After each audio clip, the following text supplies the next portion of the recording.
নারীর জন্য জান্নাতে যাওয়া খুব সহজ। তার এক পা, নারীর এক পা জান্নাতে এমনি ঢুকে আছে। আর কিছু কাজ করলে, চারটা কাজ করলে বাকি পাটাও জান্নাতে ঢুকাই দিবে কে? বিষ্ণু বলেছেন চারটা কাজ যদি কোনো নারী ঠিকঠাক মতো এই দুনিয়ার বুকে করতে পারে, আল্লাহ তাআলা 8টা জান্নাতের দরজা নারীর জন্য খুলে দিবে। এক নম্বরে বিষ্ণু বললেন আল মারআতু ইযা সাল্লাত খামসাহা, কোন নারী যদি 5 ওয়াক্ত সালাত সময় মতো আদায় করে, ওয়া সামাত শাহরাহা, রমজানের রোজাগুলো ঠিকমতো রাখে, আতাআত বালাহা, স্বামীর আনুগত্য করে, ওয়া হাফিজাত ফুরুজাহা, নিজের লজ্জাস্থানের হেফাজত করে। চারটা, কয়টা? 5 ওয়াক্ত সালাত, রমাদানের রোজা, স্বামীর আনুগত্য। এখন এটা উঠে গেছে সমাজে। কে কার উপর ডমিনেটিং করবে এই নিয়ে গুতাগুতি আছে না নাই?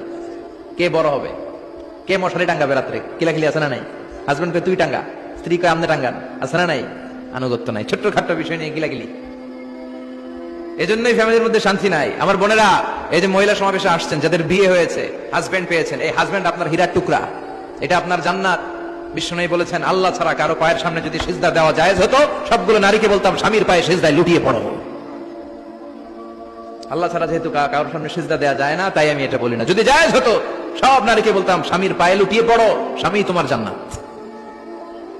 5 ওয়াক্ত সালাত পড়বেন, রমাদানের রোজা রাখবেন, স্বামীর আনুগত্য করবেন, নিজের লজ্জাস্থানের হেফাজত করবেন, নিজের সতীত্ব, নিজের সম্মানের হেফাজত করবেন। এই 4টা কাজ যদি কোনো নারী দুনিয়ার বুকে করতে পারে, তার জন্য 8টা জান্নাতের দরজা খুলে দিবে কে? আল্লাহ। এজন্য বোনেরা, আপনাদের জন্য ইসলাম পালন করা সহজ। আপনারা হচ্ছেন অনেক বড় একটা ইনস্টিটিউশন, কারণ আপনার ছেলে মেয়েদের প্রথম শিক্ষা প্রতিষ্ঠান আপনি নিজেই, তাই না? যারা সিলেটের ছেলে পেলে, এরা সিলেটি ভাষা পারে কেমনে? এর মার কাছ থেকে শিখে। ঢাকায় পোলা পান্ডা ঢাকায় কয় কেমতে? ঢাকার মায়ের কাছে শিখে। নোয়াখালীর ছেলেরা নোয়াখালী হয় কেমনে? ছোটবেলা থেকে মা বলে নোয়াখালী, পানির কয় হানি, পান রে কয় হান, তো ছোট বাচ্চা এটাই শিখে। আমেরিকান ছোট ছোট বাচ্চা ইংরেজি পারে কেমনে? ওর মা থেকে শিখে। তাহলে মা প্রথম শিক্ষা প্রতিষ্ঠান নয়? মা হচ্ছে the first institution for every child. পৃথিবীর সব মানব শিশুর জন্য মা হচ্ছে প্রথম শিক্ষা প্রতিষ্ঠান। এজন্য আমি বলি, বাপ ভালো তার বেটা ভালো তাই, মা ভালো তার ঝি, গাই ভালো তার দুধ ভালো রে, দুধ ভালো তার ঘি। বাপ যদি ভালো তো বেটা ভালো, মা ভালো তো ঝি ভালো, দুধ গাই ভালো তো দুধ ভালো, দুধ ভালো তো ঘি ভালো, তাই না? এই নারীদের পেট হচ্ছে খনি, তেলের খনি, গ্যাসের খনি, স্বর্ণের খনির চেয়ে আমি বলি এটা দামি খনি। এই নারী যদি হেজাব মেনটেন করে, কোরআন পড়ে, সুন্নাহ পড়ে, তাহলে এই নারীর পেট থেকে বড় বড় আল্লাহওয়ালা বেরোবে, দেশপ্রেমিক লোক বেরোবে, ভদ্র, সালেহ, শহীদ, নবী, সিদ্দিক এরা বেরিয়েছে, ঠিক কিনা? আর এই একই নারী যদি ইসলাম না মানে, স্বামীর আনুগত্য না করে, সালাত না পড়ে, কোরআন সুন্নাহ না মানে, তাহলে এই পেট থেকে বড় বড় ডাকাত, দুর্নীতিবাজ, দেশের সম্পদ যারা লুণ্ঠন করে, অন্যকে হত্যা করে, জুলুম নির্বিচারে করে, এরকম ডাকাত বেরোবে। এই জন্য নারীরা সবচেয়ে বড় সম্পদ। বিষ্ণু বলেছেন দুনিয়া কুল্লুহা মাতা ওয়া খায়রু মাতা'আদ দুনিয়া আল মারআতুস সালিহা। এই দুনিয়ার সবকিছু হচ্ছে সম্পদ, আর এই সব সম্পদের মধ্যে সবচেয়ে দামি সম্পদ হচ্ছে নেককার নারীরা। তার মানে এই জুরিতে যা তোমরা দেখো সব সম্পদ, আর এই সব সম্পদের মধ্যে দামি সম্পদ এই প্যান্ডেলের ভিতরে যারা আছে, এরা নেককার না? নেককার না হলে ওয়াজ শুনতে আসতো? এই প্যান্ডেলের ভিতরে যে বোনেরা, এরা পৃথিবীর সবচেয়ে দামি সম্পদ। এজন্য নিজেকে চিনেন, নো দাই সেলফ। আপনারা যে কতটা দামি, আপনারা যে কতটা সম্ভাবনাময়ী, এটা একটু বুঝবার চেষ্টা করেন। আবার বিশ্বনবী নারীদেরকে অনেক বিষয়ে সতর্ক করেছেন যে খবরদার এগুলো করো না। নারীদেরকে টাইট ফিটিং জামা পরতে নিষেধ করেছেন। আল কাসিয়াত, আল আরিয়াত, আল মাইলাত, আল মুমিলা। কিছু কিছু বোনেরা এমন টাইট বোরকা পরে, তার দেহের সব উঁচু নিচু ভাঁজ টের পাওয়া যায়, পুরুষরা আরো বেশি আকৃষ্ট হয়। এই বোনদের ব্যাপারে আমি বলি, বিষ্ণু বলেছেন লা ইয়াদখুলনাল জান্নাতা ওয়া লা ইয়াজিদনা রিহাহা, তারা জান্নাতে তো ঢুকবেই না, জান্নাতের ঘ্রাণও এদের নাকে লাগবে না।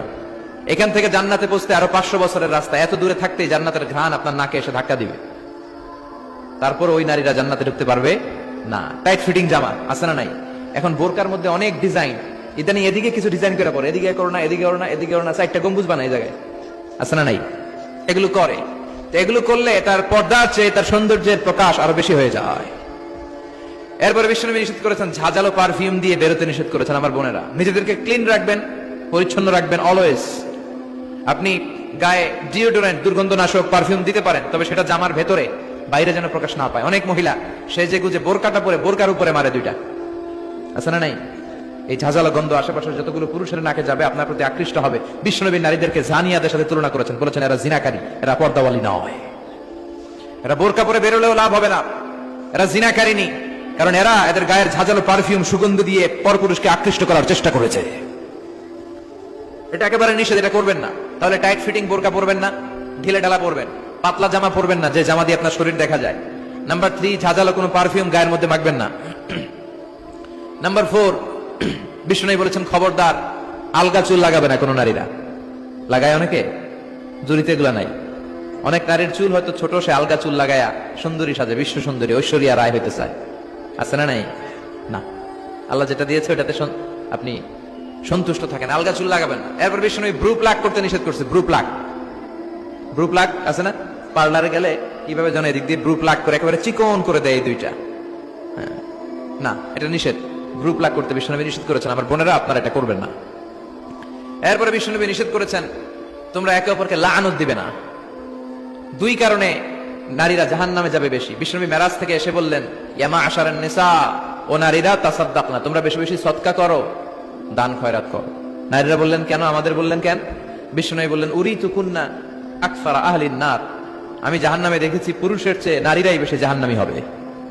কি কারণে? 2টা কারণ। তাকফুরনাল আশিরা, সবাই না, অধিকাংশ নারীরাই স্বামীর অস্বীকৃতি করে। স্বামী যা দেয় এতে সন্তুষ্ট থাকতে চায় না, আছে না নাই? স্বামীর কি চাকরি, কি ব্যবসা, তার উপার্জন কতটুকু, এটাও আপনার দেখার দরকার, আছে না নাই? এখানেই তো আপনার সবরের বিষয়। জান্নাত তেমনি এমনি আসবে না বোন, আপনাকে সবর করতে হবে। স্বামীর নাশুকরি করবেন না। পাশের বাড়ির ভাবিরা তো এত মোটা নেকলেস কিনা দিছে, তুমি দাও না কেন? এদের ঘরে তো দামি সোফা সেট, আমার ঘরে নাই কেন? এদের তো এটা করে, এদের তো এটা দিছে হাজবেন্ড, আমারে দাও না কেন? এই যে নাশুকরি, এটা তাকে জাহান্নামী বানাবে। 2 নাম্বার, তুকসিরনা লাআনা, তোমরা একে অপরের উপর লানত দাও। নারীরা রেগে গেলেই একজন আরেকজনের লানত দেয়। হেতুর উপরে আল্লাহর ঠেড়া হইতো, হেতুর উপরে আল্লাহর গজব হইতো, মানে তার উপর আল্লাহর গজব পড়ুক। এভাবে ঝগড়া লাগলে এক মহিলা আরেক মহিলাকে লানত দেয়। জুরির বোনেরা অবশ্য এগুলো দেয়টাই না, মাঝে মাঝে দেয়। আচ্ছা, তো এগুলো করা যাবে না। স্বামীর নাশুকরি করা যাবে না, এরপর লানত দেয়া যাবে না। এই যে বিষ্ণুনবী যেগুলো নিষেধ করলেন, এগুলো থেকে যদি আমরা বেঁচে থাকি, আর যে 4টা কাজের কথা বললেন, এগুলো যদি আমরা করি, তাহলে জান্নাতে যাওয়ার পথকে আমাদের জন্য সহজ করে দিবে কে? আমি সব সময় নারীদেরকে 6 জন নারীর জীবনী পড়তে বলি, আপনারাও পড়বেন, বাজার থেকে কিনবেন। আসিয়ার জীবনী, আসিয়া ইমরাতু ফেরাউন, ফেরাউনের বউয়ের নাম ফক্কা, নাম কিতা? আসিয়া। এই আসিয়ার জীবনীটা প্রত্যেক নারীর জন্য পড়া ফরজ। কিভাবে তিনি ঈমান বাঁচিয়েছেন আপনি দেখবেন। এরপরে মারিয়ামের জীবনী পড়া ফরজ। মারিয়াম আলাইহিস সালাম কিভাবে তিনি ইবাদতে মশগুল ছিলেন। 2 জন গেল। 3 নাম্বার, বিষ্ণুনবীর প্রথম স্ত্রী খাদিজা আল কুবরা তাহেরা। পতি ভক্তি কারে বলে, স্বামী ভক্তি কাকে বলে, আপনি দেখতে পাবেন ওনার জীবনীতে।